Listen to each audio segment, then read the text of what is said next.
If you are into astrology, then you know what it means to have 10th house placements. So I'm going to do a reading to see what it means when someone has a 10th house stellium. So what does it mean when someone has a 10th house stellium?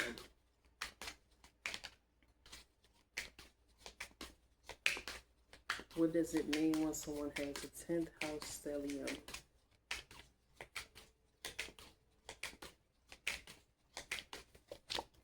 Alright, so you have the Nine of Wands, the Empress, Four of Swords, the Hangman, Ace of Swords, Magician, Two of Swords, and the Queen of Wands. Alright, so, okay, and then the Knight of Cups at the bottom. So when someone has a 10th house stellium, we have the Empress card at the top of the row, and on the bottom row, we have the Magician as the only majors that came out.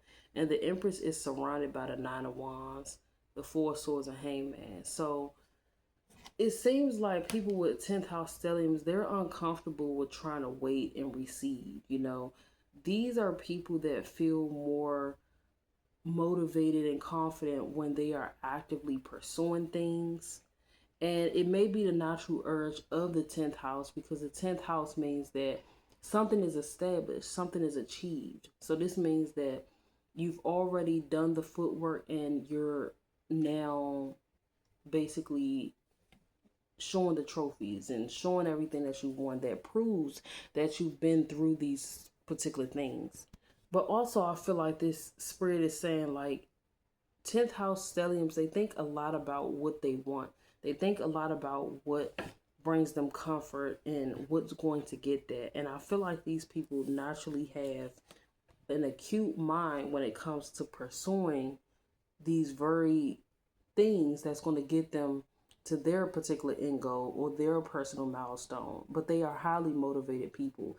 And you know, they just have a can-do mindset, and they have a winner mindset, basically, with the Ace of Swords and the Magician card. And they don't like to sit and think for too long. They like to take action. So these are very action-oriented people, or they just at least take the actions that matter. Like, I'm not saying they're action-oriented people like Aries like, but they do what needs to be done to achieve what it is they want to achieve. Okay, so once they have their mindset on something, they're just going to take action for the most part. With this Queen of Wands being the last card that comes out. So we'll put, so the Ace of Swords came out after the Hangman. Yeah, these are people that they have very clear, like, ideas and visions about how they want their life to be. They ponder just enough, but they usually know exactly what it is that they want. And we have the Six of Swords. Like, they just want to be known for something. Not known for something like, oh, I just want to be known, but they want to stand for something. They want to be something or someone, or they just want to, you know, play a useful role. We have the Lovers card after the Six of Swords as well. So it's like they know how to connect with people naturally when it comes to obtaining these things. We have the Lovers card and we have the Devil card.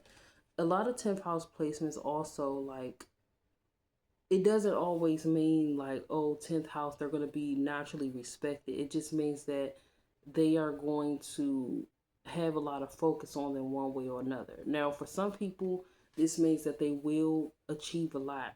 And for other people, they can achieve a lot, but in a more mundane sense. Like, it might not be actual certificates and stuff like that, but they do, like, do a lot in life for the most part. So they achieve something, but the 10th house keyword is achievements or establishment. So it's like these people establish themselves in some kind of way. The Lovers and the Devil shows that not every 10th house stellium is going to be making positive decisions in their lives, but you know, they're still kind of abiding by that 10th house energy in some way.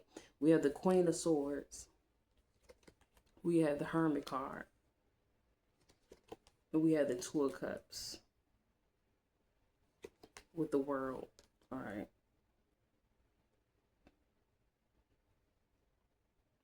And this also shows that with time and experience, you know, there will be wisdom learned, with the 10th house stellium, because initially they'll be making decisions that seem good, or but it's like as things progresses and transpire and they, actually live out those experiences, they'll see whether certain decisions was right or something like that. And also with these swords, the hangman, ace of swords, magician, two of swords, queen of wands, six of swords, these people make logical decisions, but sometimes those logical decisions won't always get them the right or proper results or results at all, but at least they will gain wisdom from it though.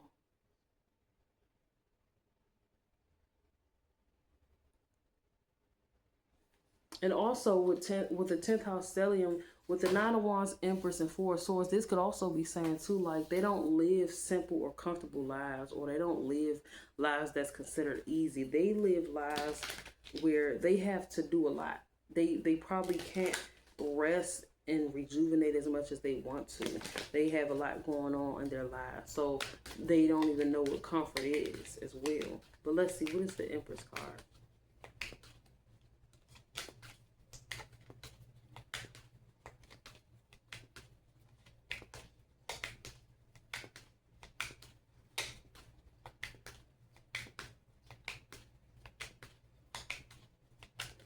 And this could even just mean too, like as a 10th house stellium, this could also just mean that, these people want comfort so bad, so they might just work so much and put their body through a lot, just so they can obtain their personal definition of success, stability, and things like that. Even though I don't really get any pentacles, but still, the empress is someone that's comfortable and abundant.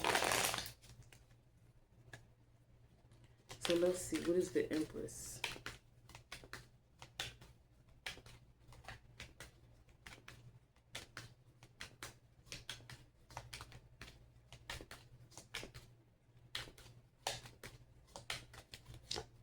The four wands, yeah.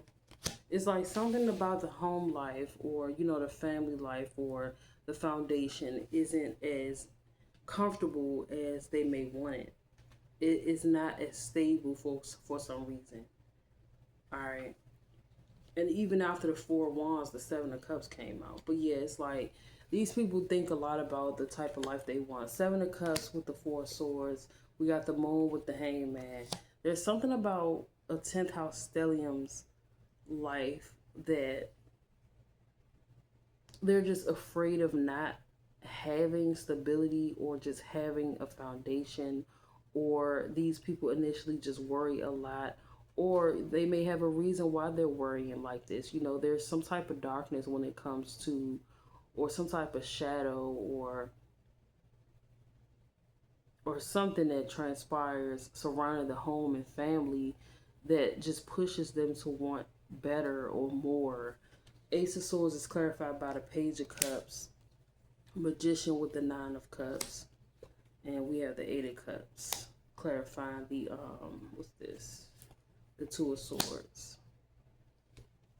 Knight of Pentacles with the Queen of Wands, and the Star card with the Six of Swords. Yeah, it's like they move away from a certain lifestyle way of living. So it's like a 10th house stellium's upbringing might be a little all over the place. There's something about a 10th house stellium's upbringing, or early family life, or something like that, that's just a bit much.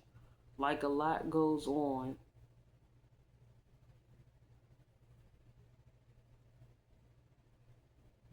Or there could be something about a parent as well.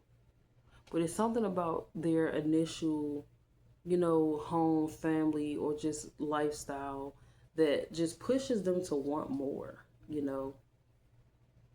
Maybe it just wasn't a strong foundation for certain 10th house stelliums that pushes them to just be hard workers, or, you know, So we have the Queen of Cups with the Lovers. We have the Hierophant with the Devil card. And we have the Ten of Cups with the Queen of Swords.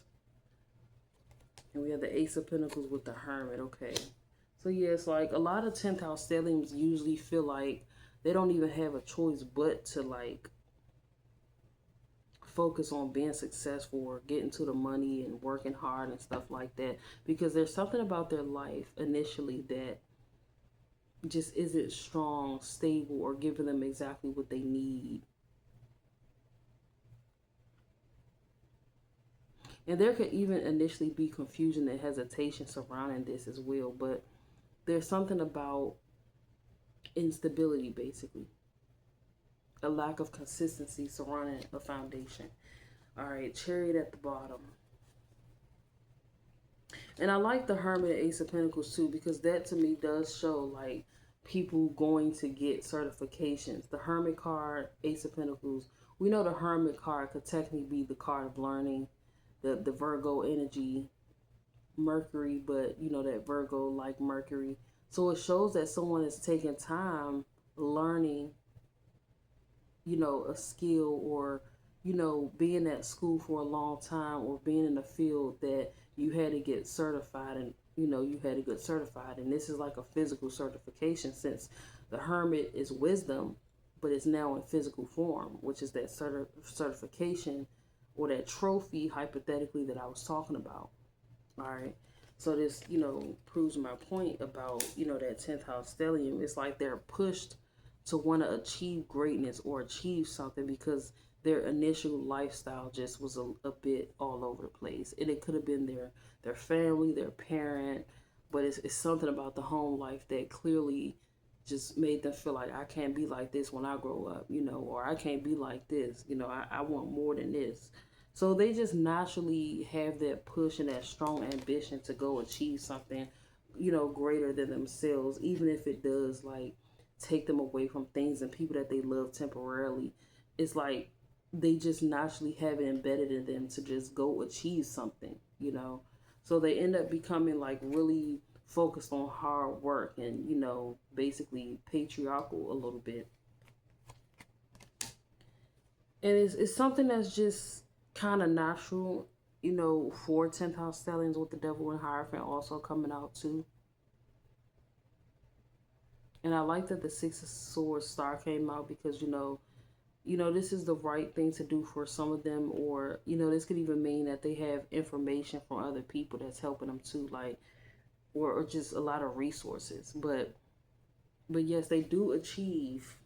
So it's like being a 10th house stellium shows that achievement is a big deal, and most 10th house stelliums will be able to show for something like as a 10th house stellium I did this, you know, and that thing might have taken a lot of time, you know. So but yeah, that's what it means to be a 10th house stellium. Initially things could be a lot rocky in your childhood or your family and home life. Things just happen fast, quick. You may even feel like, you know, you were put in a position where you probably had to, if not grow up quick, you still had some type of responsibility or something that felt like responsibility. All right.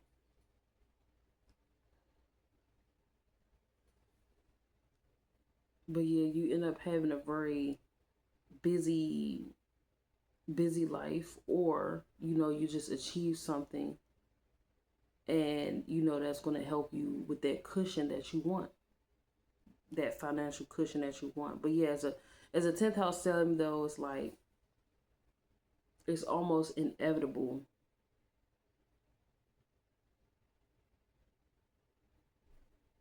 when it comes to, you know, working hard, or going to some type of vocational or trade school or something like that. This to me looks very like trade schoolish. I feel like yeah, this is like very trade schoolish. But it's any additional school, but I still feel like it's something trait. And it could also just be what I initially said, you know, about those certificates and stuff like that. It just shows that, you know, you put this much time in and this much effort in and things like that. So with the moon card being like on the top row with the hangman, this could be also saying, if I didn't say it already, you know, initially some 10th house stelliums might not know what they want to do or what they want exactly for themselves, but you end up finding it. And sometimes it's just no one thing, sometimes it's just multiple achievements. There's no like steady main suit that's coming out that shows, oh, it should be this or it should be that. There's nothing exact about it. It's like you're meant to find your way.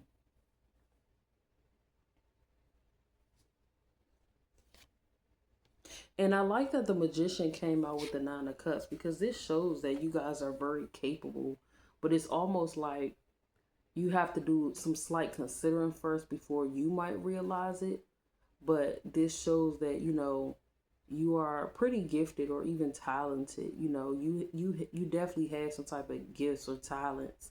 And for some people that's like in a work type of way. Like I said, every 10th house stellium won't have like the corporate certificates or, you know, certificates from jobs. Sometimes it could just be, you know, the street life or something like that. But somehow that 10th house energy is still playing out in some type of way where you are certified, or, you know, you put on some type of pedestal for something. But it's not the 6 of Wands pedestal. It's just more so like, you know, maybe you're respected because you have done this, or you know this, or you did this. All right. But it's yeah, that's what I like to say. I would like to say, as a 10th house stellium, it's about you having some type of credibility. And that credibility comes in many forms. For some people, it's the work, going to school and stuff like that. For others, it could be through the streets or something like that, or it could just be like in a mundane, everyday type of way, but it still maybe touches a lot of people, change lives or something like that. And it's something that maybe you can leave behind as well. All right. But that is the reading for what it means to be a 10th house stellium.